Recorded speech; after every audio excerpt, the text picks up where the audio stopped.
At 12,000 feet, this skydiver had a seizure. What his instructor did next saved his life. Fly_fast/Getty Images. Christopher Jones is packed tightly into a Cessna 182 with a dozen or so other trainee skydivers as. Christopher Jones is packed tightly into a Cessna 182 with a dozen or so other trainee skydivers as they fly over the Australian countryside just south of his hometown of Perth. It's shortly after 4 p.m. and this will be Jones's fifth jump in his accelerated freefall training program and his first time jumping solo, without being tethered to an instructor. As the plane climbs through the clear, crisp November sky, Jones, 22, goes over the day's procedure in his mind.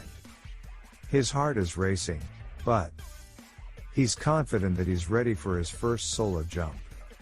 Stay calm, he tells himself, as he sits in the back of the plane mentally ticking off the maneuvers he has to make. Just after the plane reaches 12,000 feet, a green light begins flashing on the wall directly in front of him, a signal that the pilot has given his okay for the jump to proceed. Though Jones will be managing his parachute by himself, he will not be alone. Veteran parachutist Sheldon McFarlane, who has 25 years and some 10,000 jumps under his belt, will be right behind. McFarlane slides open the plane's side door and motions for Jones to take up the ready position near the door.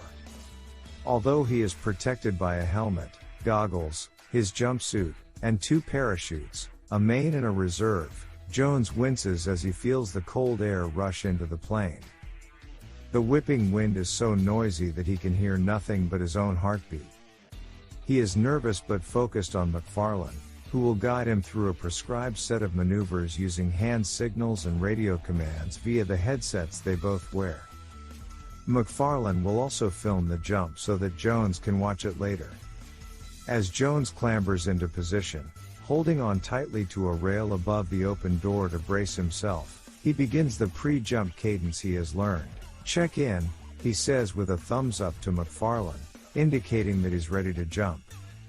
"Okay," answers McFarlane with a return thumbs up. Fighting the strong buffeting winds, Jones looked down at the green and brown checkerboard pattern of the countryside. In the distance, he sees the bright blue of the Indian Ocean.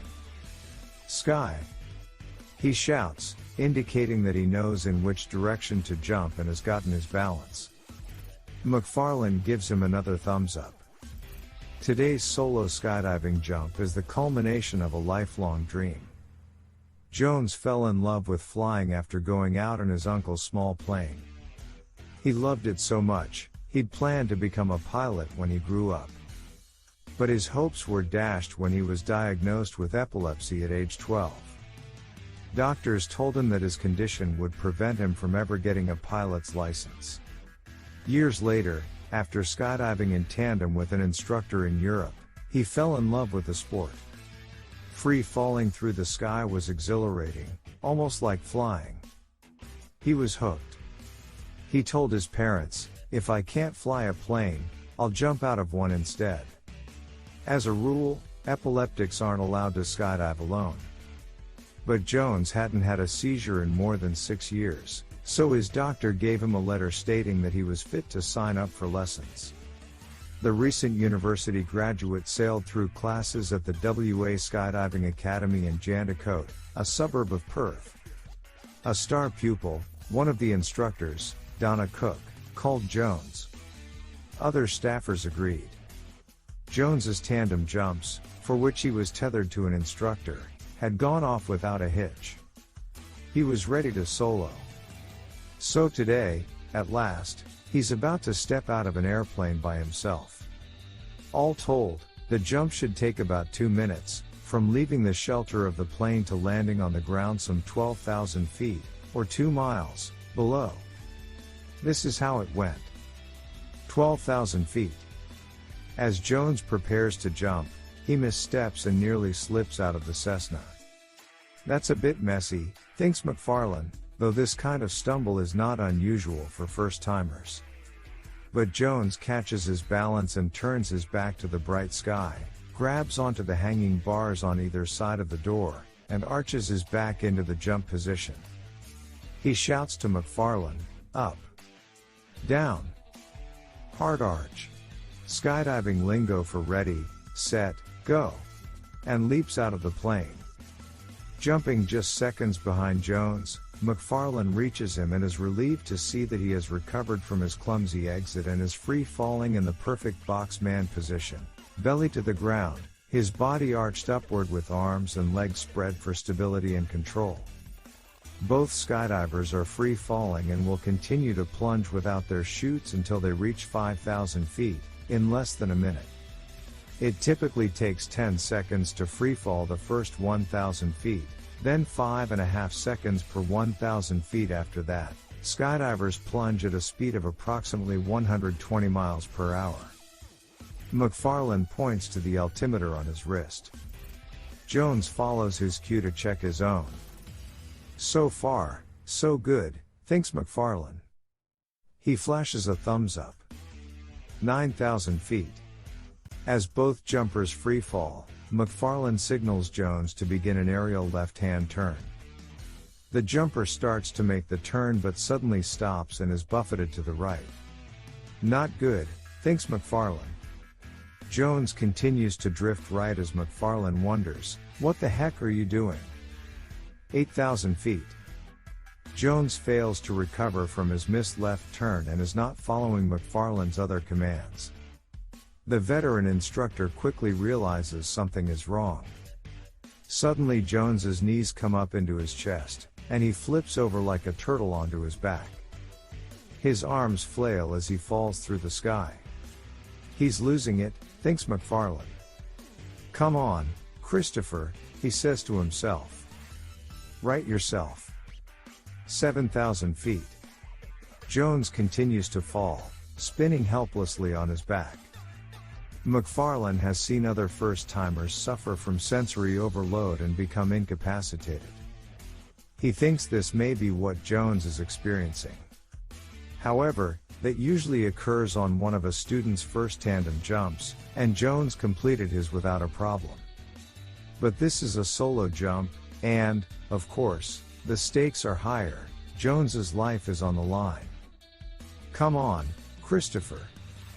McFarlane shouts out loud this time. Unaware that his student has epilepsy, he doesn't know that Jones is suffering a seizure and is blacked out. He is unconscious, unable to open his parachute, and falling as fast as a speeding race car to the ground below. 6,000 feet. Jones continues to plummet, spinning and spiraling out of control, now with his head pointed downward. McFarlane knows he has to act fast. Although Jones, like every WA skydiving student, is fitted with an automatic activation device, AAD, that will automatically open his main parachute at 2,000 feet above the drop zone, McFarlane realizes that would give the first-time solo jumper little time to regain control. He could easily fly into a tree, river, or power line or, worse, break his neck in an uncontrolled landing. Also, McFarlane knows that AADs have failed on occasion. 5,000 feet. Beep, beep, beep. McFarlane's preset audible altimeter begins beeping in his ear, signaling that it's time to deploy his main chute for a safe landing. He ignores it as he makes the decision to freefall down to Jones, grab him, and open his parachute for him. McFarlane lifts his chin and swoops his arms back, speeding toward his student like a hawk pursuing its prey. It's a risky maneuver. He has to avoid becoming entangled if Jones's chute opens in the wrong direction. In that worst-case scenario, both men could fall to their deaths. McFarlane soon realizes that he's coming in too fast. Afraid he will crash into Jones or that Jones might suddenly pull the rip cord and entangle both of them, he aborts the effort. Jones is still on his back, unconscious, and falling uncontrollably. 4,500 feet. Beep, beep, beep. McFarlane's altimeter alarm is beeping even louder as he pulls on both toggles to slow his chute, a step known as flaring, to buy him a few more seconds as he descends. but he's running out of time to deploy his own parachute. Even highly skilled skydivers don't open their chutes any lower than 2,000 feet, and McFarlane will reach that height in just 14 seconds. Still, he decides to dive again to try to reach Jones. This time he swoops like Superman and manages to grab Jones's harness and roll his body sideways. It's crucial to get him in the proper position before pulling the rip cord, or his chute could entangle them both. Holding tightly to the harness with his right hand, McFarlane uses his left to grab Jones's chute handle and then pulls it hard. The main parachute billows out and up, swinging Jones around so that he is sitting upright in the harness. Thank God, thinks McFarlane as the force of air filling the chute sends Jones upward into the sky. But Jones is still unconscious, still unaware that he is falling to the earth, though more slowly now, beneath his billowing yellow canopy. A crash landing could easily kill him. 4,000 feet. McFarlane opens his own chute, then executes a series of mid-air turns to speed up his descent. During any jump, an instructor is stationed on the ground to watch the action and radio commands to the jumpers. Today's drop zone safety officer, Donna Cook, has been radioing Jones but getting no response. When his chute opens, she is relieved. "Way to go," she tells him. But Cook's relief quickly turns to concern as she again gets no response and sees Jones drifting far off course. She radios him again, "Keep yourself upwind of the target. Turn right." As Jones continues to move away from the drop zone, Cook realizes something is seriously wrong. 3,500 feet. Cook watches Jones fly farther off course. Maybe he has blacked out or become incoherent. Maybe his radio has failed. Whatever the problem is, Jones isn't following any of her commands. But she continues to guide him on the radio, praying that he can somehow hear her. "Turn right, Chris. Turn right." 3,000, slumped over in his parachute, Jones regains consciousness. He feels as though he is waking from a deep sleep. But as he comes to, he sees the ground beneath him coming closer and closer. He lifts his head and is amazed to discover that he is drifting down to earth under an open parachute canopy. How the? He wonders. He realizes he is blacked out, and his skydiving training instantly kicks in. He checks his altimeter, which reads 3,000 feet. The last time he remembers checking, it was at 9,000 feet, following McFarlane's instructions. He doesn't know how long he has been out, but he knows he has to act fast. "Check the canopy," he tells himself. He looks up to see that it is open and none of his lines are twisted. "Orient yourself," he tells himself next, and he looks for the drop zone, a white fabric arrow far off to the west.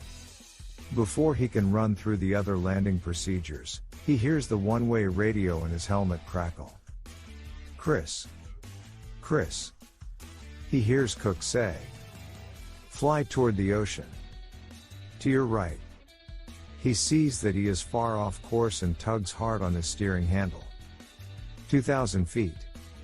As the wind helps carry him, Jones pulls on the parachute toggle to direct him closer to the drop zone, which he can now see beneath him. He's back on course. Seeing Jones finally responding to her commands, Cook is ecstatic. "Great." She radios him. "You're doing great.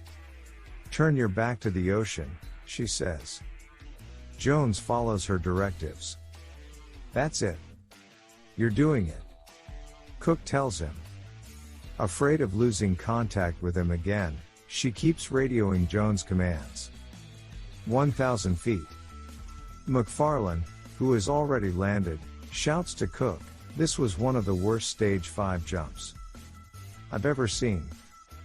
He still has no idea that Jones had a seizure.